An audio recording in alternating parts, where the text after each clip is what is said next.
Meus queridos, a paz do Senhor. Eu sou o pastor Anderson Silva. Estamos juntos mais uma vez aqui na Academia de Pregadores para as nossas aulas das lições bíblicas de escola dominical. Nós estamos estudando as lições do terceiro trimestre de 2018. E nesta aula estudaremos a lição de número 6, do dia 5 de agosto de 2018. O título da nossa lição é A Doutrina do Culto Levítico. O texto áureo está em Salmo de número 24 e o versículo 1. Do Senhor é a terra e a sua plenitude, o mundo e aqueles que nele habitam. A verdade prática nos diz o seguinte: tudo quanto existe pertence ao Senhor, e ao Senhor deve ser consagrado, principalmente o nosso ser. O ponto central da lição nos diz que Deus é o Criador e somente Ele merece ser adorado. Os objetivos da nossa lição: objetivo geral, explicar que tudo quanto existe pertence ao Senhor, e ao Senhor deve ser consagrado, principalmente o nosso ser. Objetivos específicos, cada um ligado a um ponto. Nós temos 3 pontos na lição, então 3 objetivos específicos. Primeiro, saber que a terra é do Senhor. Segundo, mostrar que os animais e vegetais são do Senhor. E terceiro, compreender que o ser humano é do Senhor. A leitura bíblica em classe está em Levítico capítulo 9, do versículo 1 ao versículo 14, que nos diz o seguinte: E aconteceu ao 8º dia que Moisés chamou Arão e a seus filhos e aos anciãos de Israel, e disse a Arão: Toma um bezerro para expiação do pecado, e um carneiro para holocausto, sem mancha, e traze-os perante o Senhor. Depois falarás aos filhos de Israel, dizendo: Tomai um bode para expiação do pecado, e um bezerro e um cordeiro de 1 ano, sem mancha, para holocausto. Também um boi e um carneiro por sacrifício pacífico, para sacrificar perante o Senhor, e oferta de manjares amassada com azeite, porquanto hoje o Senhor vos aparecerá. Então trouxeram o que ordenara Moisés diante da tenda da congregação, e chegou-se toda a congregação e se pôs perante o Senhor. E disse Moisés: Esta coisa que o Senhor ordenou fareis, e a glória do Senhor vos aparecerá. E disse Moisés a Arão: Chega-te ao altar e faze a tua expiação de pecado e o teu holocausto, e faze expiação por ti e pelo pecado do povo. Depois faze a oferta do povo e faze expiação por ele, como ordenou o Senhor. Então Arão se chegou ao altar e degolou o bezerro da expiação, que era por si mesmo. E os filhos de Arão trouxeram-lhe o sangue, e molhou o dedo no sangue e o pôs sobre as pontas do altar. E o resto do sangue derramou à base do altar. Mas a gordura e os rins e o redenho do fígado de expiação do pecado queimou sobre o altar, como o Senhor ordenara a Moisés. Porém a carne e o couro queimou com fogo fora do arraial. Depois degolou o holocausto, e os filhos de Arão lhe entregaram o sangue, e ele aspergiu sobre o altar em redor. Também lhe entregaram o holocausto nos seus pedaços com a cabeça, e queimou-o sobre o altar. E lavou a fessura e as pernas, e as queimou sobre o holocausto no altar. Meus queridos, a leitura bíblica em classe está falando de um momento em que Deus ordenou que Arão oferecesse sacrifício por si, pelo povo, e esses sacrifícios que eram oferecidos, o holocausto, o sacrifício pelo pecado, que era oferecido, vai nos mostrar dentro dessa visão a doutrina do culto levítico. Ou seja, o culto levítico era centralizado na ideia da expiação. O que isso nos ensina hoje? Nós sabemos que no Antigo Testamento estes sacrifícios de animais que eram feitos para expiação de pecados apontavam para Cristo. O principal fator doutrinário que nós aprendemos com o culto levítico para os nossos dias é que o culto deve estar centralizado em Cristo. Cristo deve ser o centro do culto, a expiação do pecado e a gratidão a Deus por ter os pecados expiados. Esta é a centralidade do culto levítico. E doutrinariamente, nós precisamos retomar esta postura e entender que Cristo, que é o centro de todas as coisas, o centro da palavra de Deus, da Bíblia Sagrada, deve ser também o centro do nosso culto. Então, o culto não é uma apresentação. No culto, nós não estamos fazendo coisas que vão apontar para o homem. No culto, tudo que nós fazemos deve estar centralizado em Cristo, porque através de Cristo nós temos acesso ao Pai. Vamos então à nossa lição, como temos feito, ao final nós vamos fazer a abordagem de alguns pontos, comentar algumas coisas que o comentarista não comenta diretamente, mas são subsídios para você que é professor de escola dominical. Na introdução, o pastor Claudionor de Andrade, ele nos coloca aqui no livro de Levítico uma teologia sublime e altamente devocional. Então, o que é essa teologia sublime e altamente devocional? Aquilo que é devocional nos projeta para uma devoção, para um momento de adoração a Deus, de entrega ao Senhor. E o objetivo é levar o crente israelita, assim como nós, reconhecer três verdades. Primeira verdade, tudo quanto existe foi criado por Deus. Deus é o criador de todas as coisas. E nós vamos estudar isso nos 3 pontos da lição. Segundo, sendo ele o criador de todas as coisas, somente ele deve ser adorado. Adorar é reconhecer a divindade. Então, o culto levítico vai nos levar a reconhecer a divindade de Deus. E terceiro, tudo quanto há deve ser consagrado ao único Deus verdadeiro.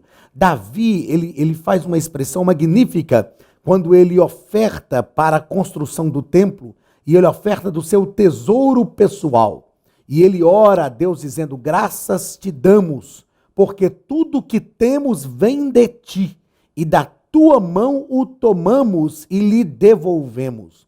Então, o que o culto levítico vai nos ensinar é que tudo deve ser usado para adorar a Deus. Por quê? Porque Deus é o criador de todas as coisas. Essa essência do culto levítico, então, conduz o crente à adoração a Deus e a consagrar-lhe tudo o que tem.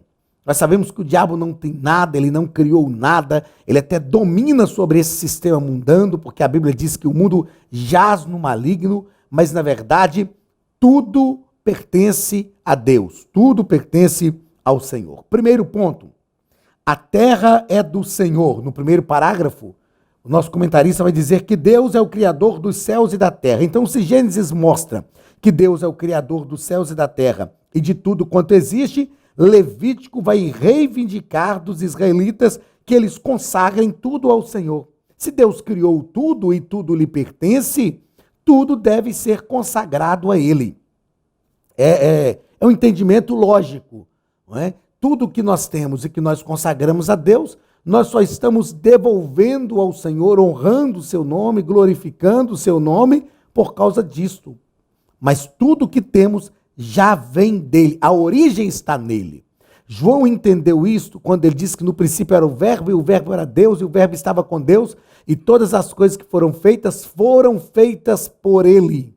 E sem ele, nada do que foi feito se fez. Na teologia joanina, João reconhece que Deus, através da palavra, criou todas as coisas. Então, quando nós usamos tudo isso para adorar a Deus, é porque já lhe pertence. Segundo parágrafo do primeiro ponto, Deus é o libertador de Israel. No Decálogo, quando estudamos sobre o Decálogo, nós aprendemos que o primeiro mandamento do Decálogo, que está registrado dos 10 mandamentos, é o seguinte: amarás o Senhor teu Deus sobre todas as coisas, de toda a tua alma, de todo o teu coração. Porém, antes disso, Deus faz um preâmbulo e um prólogo histórico. O que é este preâmbulo e um prólogo histórico? Quando estudamos história de Israel, estudamos a legislação de Israel, nós aprendemos isso. O preâmbulo era o momento em que, aliás, Deus toma aquilo que era comum na legislação da época. Então, o preâmbulo era o momento que o rei se apresentava aos seus súditos. E o prólogo histórico era o momento em que o rei falava de alguma atitude dele em benefício dos seus súditos. Então o decálogo começa assim: ouve, pois, ó Israel, eu sou o Senhor vosso Deus. Isto é um preâmbulo. Deus está se apresentando, Deus está falando para Israel quem ele é. E no prólogo histórico, Deus vai falar desta libertação. Porque no preâmbulo Deus diz: ouve, pois, ó Israel, eu sou o Senhor vosso Deus. E então ele diz: que vos tirei da terra do Egito. Este é o prólogo histórico. Israel precisava entender isso. Deus é o libertador de Israel. Deus estava mostrando aquilo que ele tinha feito para libertar o seu povo. Então, nenhum israelita, sabendo que Deus era o seu libertador, nenhum israelita deveria comparecer diante de Deus de mãos vazias. Os animais que Deus instituiu como sacrifício se amoldava às condições do ofertante.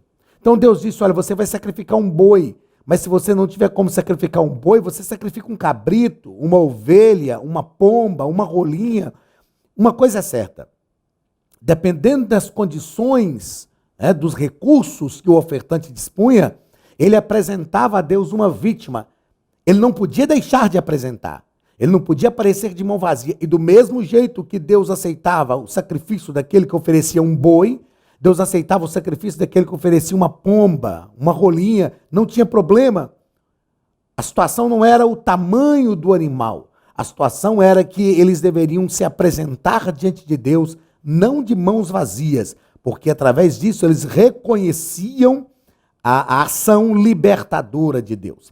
Terceiro parágrafo do primeiro ponto: Israel é o templo de Deus. O povo hebreu, eles não se limitavam a ser simplesmente uma nação teocrática, ou seja, uma nação sobre a qual estava o governo de Deus.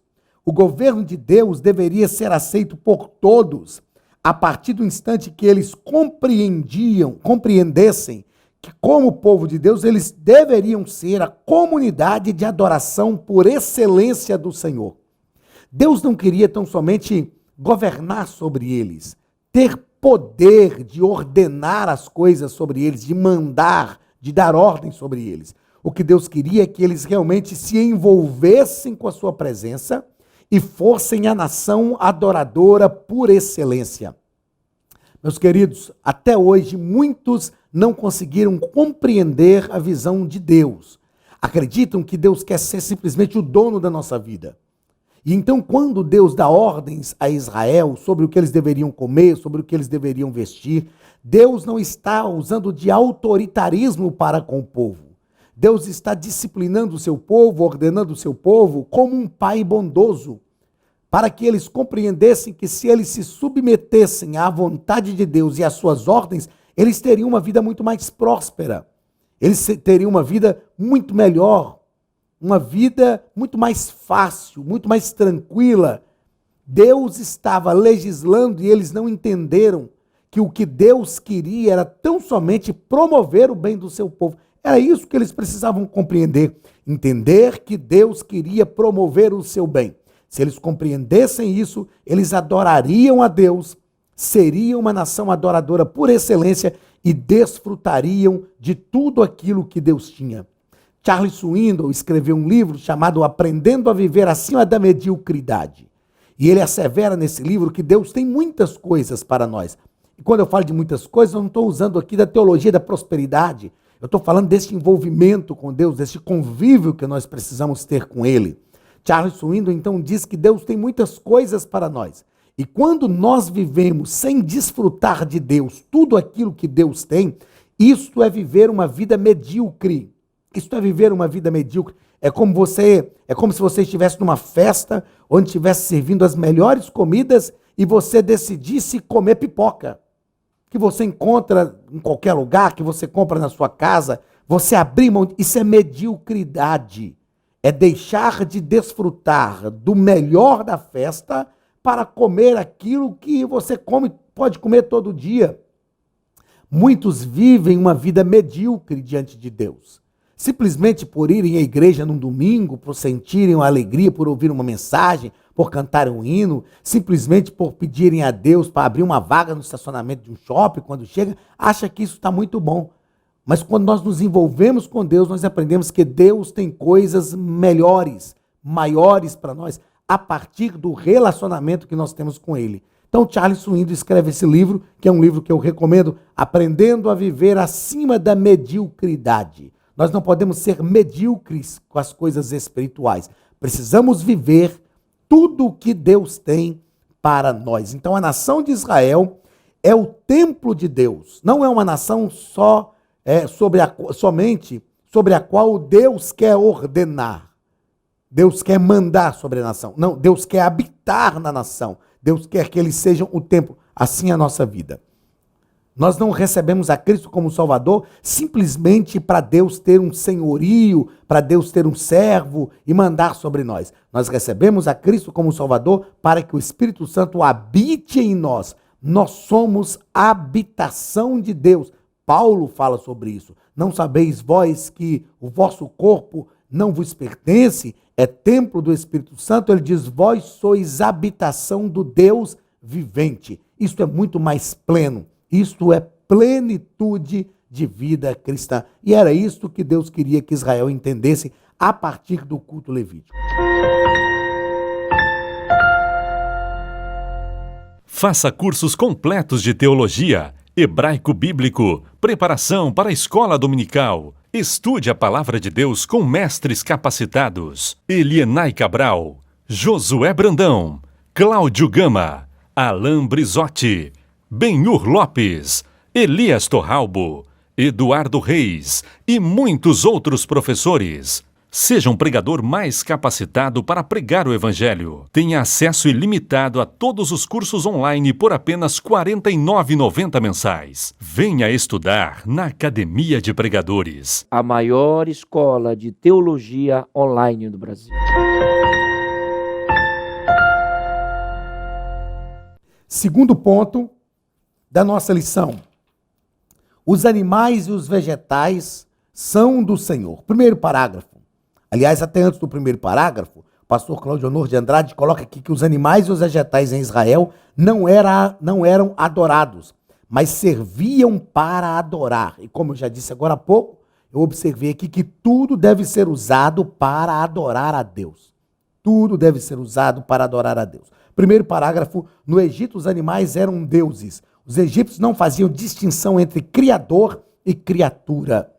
Mas Deus ensina a Israel que há uma distinção entre criador e criatura. Este é um princípio de Deus desde o livro de Gênesis. Deus forma o ser humano, forma o homem e a mulher. Ele dá poder ao ser humano, dizendo, olha, cuidem aqui do jardim. O jardim era de Deus, que ele tinha feito, e Deus dá autoridade, compartilha essa autoridade com o ser humano. Mas ele precisava entender que ele era criatura e Deus era o Senhor. O problema de Adão não foi ser homem. O problema de Adão foi querer ser Deus. A gente aprende isso quando estuda antropologia. Segundo parágrafo, os animais e a adoração a Deus. Ao contrário dos egípcios, os israelitas não se davam ao culto de animais, mas entregavam-os em sacrifício ao Senhor. Então os animais que eram adorados pelos egípcios eram vitimizados, mortos no altar de holocausto, para a adoração a Deus. O que nós percebemos é que o culto levítico andava na contramão do culto egípcio. Deus estava disciplinando, Deus estava mostrando que, ao invés de adorar os animais como os egípcios faziam, eles deveriam, muito pelo contrário, eles deveriam oferecer esses animais em adoração a Deus. Isto é um princípio divino para a nossa vida. Aquilo que o mundo adora, nós oferecemos em adoração a Deus. O mundo vive hoje o antropocentrismo, adora o homem. Nós aprendemos a oferecer a nós mesmos, a nossa própria vida, o nosso eu, nós oferecemos em sacrifício vivo, santo e agradável a Deus. Paulo falou sobre isso em Romanos capítulo 12. Então, aquilo que o mundo adora, nós oferecemos a Deus como sacrifício. Esta é a plenitude da adoração. Terceiro parágrafo do segundo ponto. Os vegetais e a adoração. Em Israel, os frutos da terra serviam para louvar e enaltecer a Deus. Eram as primícias. No mundo antigo, adorava-se esses vegetais como fruto da terra, como resultado do Deus da fertilidade.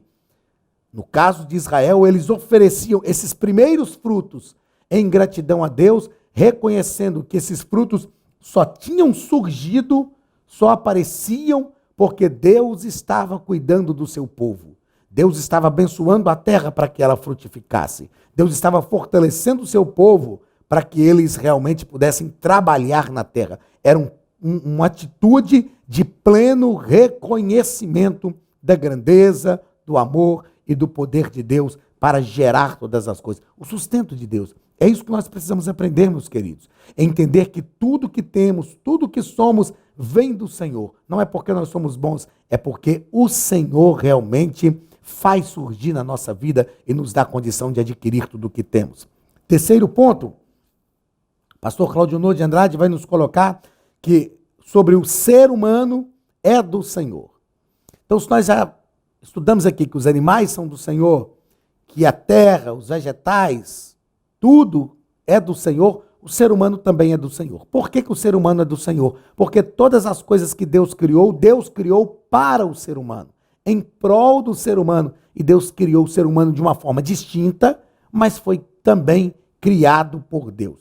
Primeiro parágrafo, o ser humano é a imagem de Deus. Então, o israelita, ele era intimado a cuidar do seu corpo, tanto exterior quanto interior, sabendo que ele era a imagem e semelhança de Deus. O que é essa imagem e semelhança de Deus?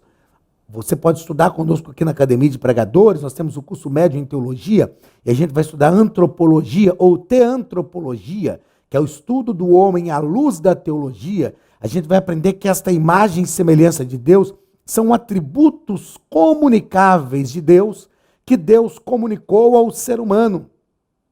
Através dessa imagem e semelhança, Deus pode falar com o ser humano, se revelar ao ser humano, e o ser humano pode entender Deus, compreender Deus.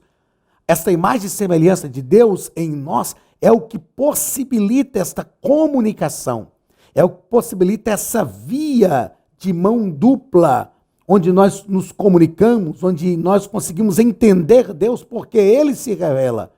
A imagem e semelhança de Deus é a maior dádiva de Deus para o ser humano, porque nós conseguimos entender a vontade do Criador para a nossa vida. Segundo parágrafo, a vida humana é sagrada. Então, em hipótese nenhuma, o ser humano podia consagrar a sua descendência aos ídolos, porque a vida humana é sagrada, é a maior dádiva de Deus ao ser humano. Ela é inegociável. A vida humana é inegociável. O único que pode tomá-la é o próprio Deus. O próprio Deus disse: eu firo, eu saro, eu mato e faço viver. Por que Deus pode fazer isso? Porque Ele dá a vida. Ele pode tirá-la, Ele pode concedê-la novamente. Então, sendo algo sagrado, isso tem origem em Deus. Aquilo que é sagrado tem origem no próprio Deus.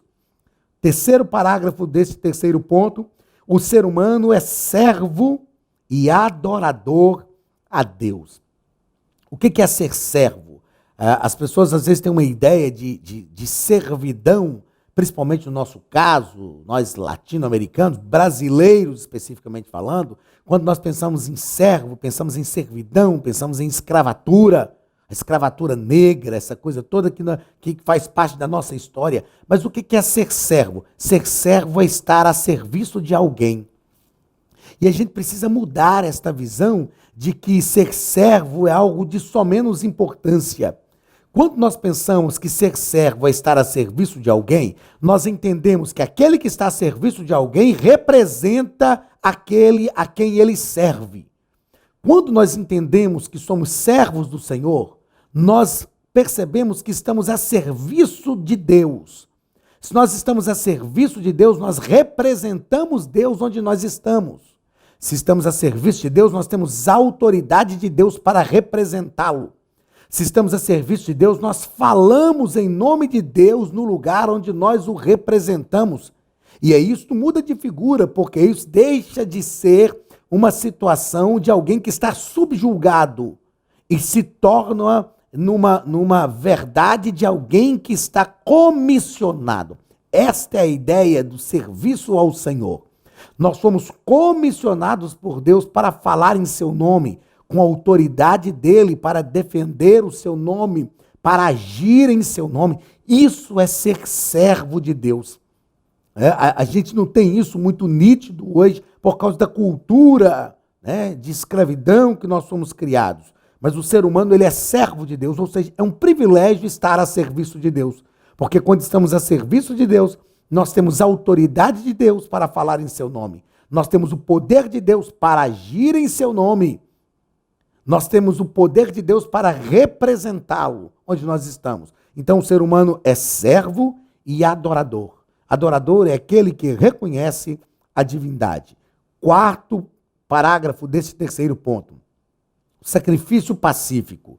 A teologia do livro de Levítico tinha por objetivo, antes de tudo, levar o israelita a servir voluntariamente e amorosamente a Deus. O sacrifício pacífico, o pastor Cláudio Honor vai comentar na nossa lição, que ele era o maior sacrifício, era tido como o maior sacrifício. Pastor, mas o maior sacrifício não era o sacrifício pelo pecado?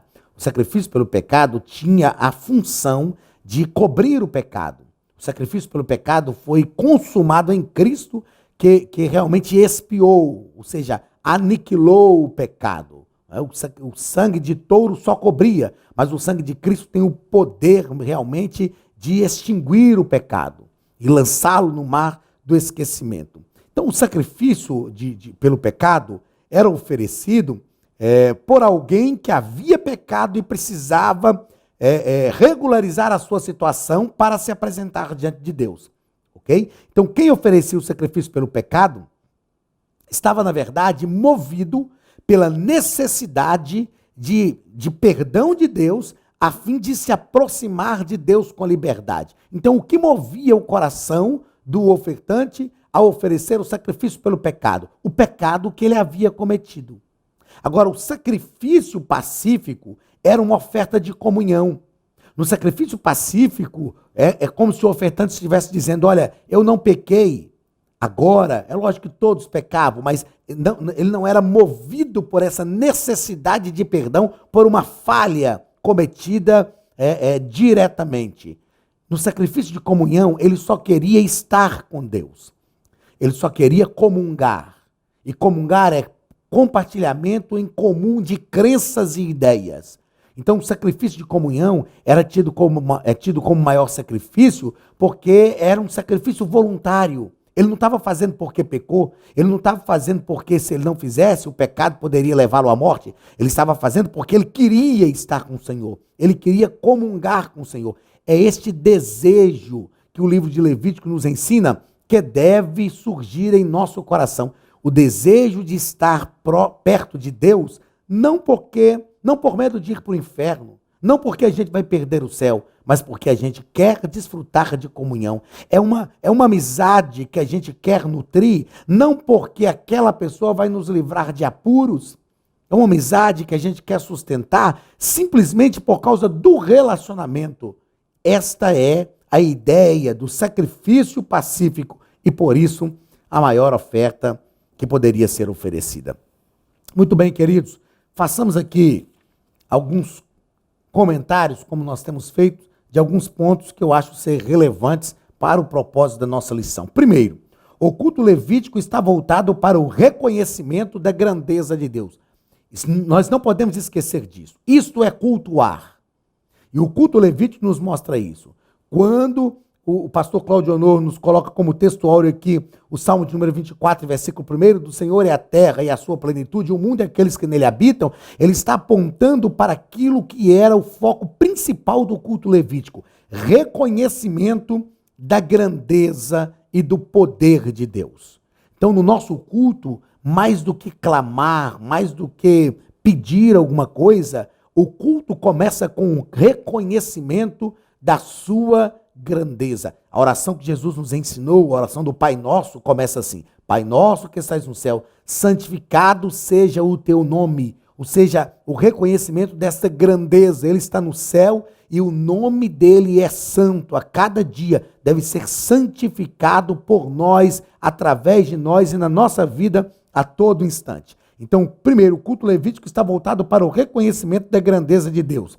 Segunda observação que eu julgo ser importante: no culto levítico, a entrega pessoal do adorador é mais importante que as atitudes litúrgicas. Então, o culto levítico nos ensina que as atitudes litúrgicas ou os elementos litúrgicos de um culto são importantes. Porém, esses elementos litúrgicos de nada valem se não houver primeiro uma entrega do adorador. A entrega do adorador, a rendição do adorador no culto é mais importante do que as atitudes litúrgicas. E nós precisamos entender isso. Mais importante do que o meu louvor no culto, do que o meu cântico, mais importante do que a minha ação litúrgica no ambiente cultico, é a minha entrega, é a declaração da minha dependência do Senhor. Terceira observação que eu acho relevante: a plenitude do culto levítico está na compreensão de que tudo que existe pode ser utilizado para adorar a Deus. Isto é a plenitude do culto levítico. É entender o seguinte: tudo o que existe, tudo o que eu tenho, tem uma música que diz isso: tudo o que eu tenho, tudo o que sou, vem de ti, Senhor. Tudo o que existe em mim, tudo o que existe em nós, tudo o que há no mundo, com o mundo não sistema mundano, é claro, tudo o que existe nessa terra deve ser usado para adorar a Deus. Esta é a plenitude do culto levítico. Quarta observação: o culto levítico não é uma atitude isolada da vida humana, mas uma celebração ao autor da vida. Culto, meus queridos, não é o cumprimento de uma agenda religiosa. A gente não sai e vai ao templo para bater um cartão, para cumprir uma obrigação religiosa e dizer: bem, hoje é domingo, então eu estou começando o meu culto, eu estou começando a minha semana cumprindo a minha agenda religiosa. Não. O culto levítico não é uma atitude isolada da vida humana, é uma celebração ao autor da vida. Então nós cultuamos o tempo inteiro. Quando nós estamos no templo, quando nós vamos ao templo, nós estamos celebrando. Esse momento de reunião comunitária da comunidade de fé é um momento de celebração. Mas o culto, ele começa na nossa vida, em todo lugar que nós estivermos. E a quinta observação que eu acho importante fazer é que os sacrifícios do culto levítico são apenas reconhecimento da grandeza de Deus. Quando nós pensamos no termo sacrifício que Deus utiliza no Antigo Testamento, é porque um animal seria sacrificado, ok? É porque uma vítima seria morta, sacrificada. Só que nós trouxemos esta ideia de sacrifício num pensamento totalmente contrário daquilo que é a realidade teológica do sacrifício veterotestamentário, ou seja, no Antigo Testamento. Sacrifício é porque a vítima vai ser imolada. O sacrifício não pode ser porque é algo difícil demais para mim. Eu não queria fazer, mas eu tenho que fazer porque eu tenho que prestar o meu sacrifício.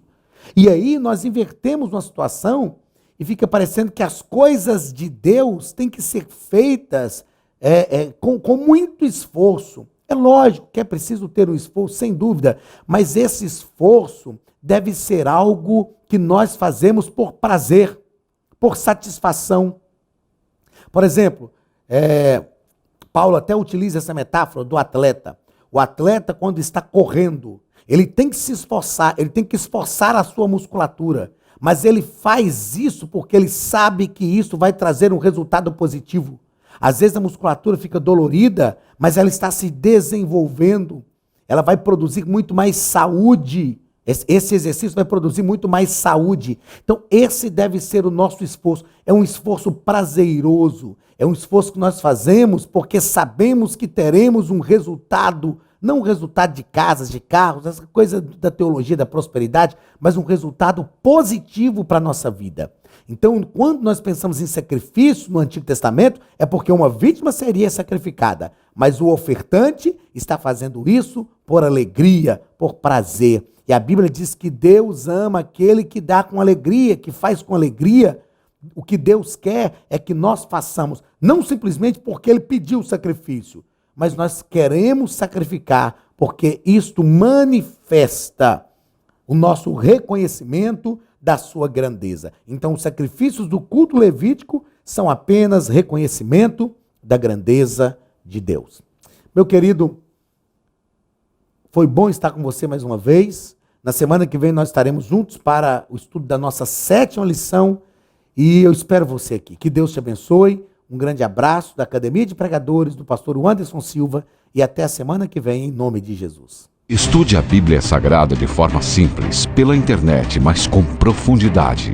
Desvende os mistérios da palavra e transforme completamente seu conhecimento bíblico e sua vida ministerial. Este projeto inovador, inédito em língua portuguesa, reúne alguns dos melhores ensinadores da atualidade para capacitar a igreja e preparar líderes. Já são milhares de alunos em 48 países que estão desfrutando de aulas espirituais e cheias de revelações. Na Academia de Pregadores, você vai encontrar professores que são referência naquilo que falam, preparados para ensinar. Nomes como Elianai Cabral, Cláudio Gama, Alan Prisotti, Napoleão Falcão, Carvalho Júnior, Benhur Lopes, Josué Brandão, Elias Torralbo, Eduardo Reis e muitos outros. Cursos com certificados, reconhecimento e conteúdo de excelência. Tenha acesso ilimitado a todos os cursos pagando apenas R$ 49,90 por mês. Veja as aulas pelo computador, pelo tablet ou no celular, numa moderna plataforma digital, no horário que quiser. Você ainda pode rever as aulas sempre que precisar. Aproveite esta oportunidade e faça parte da Academia de Pregadores, a maior escola bíblica e teológica online.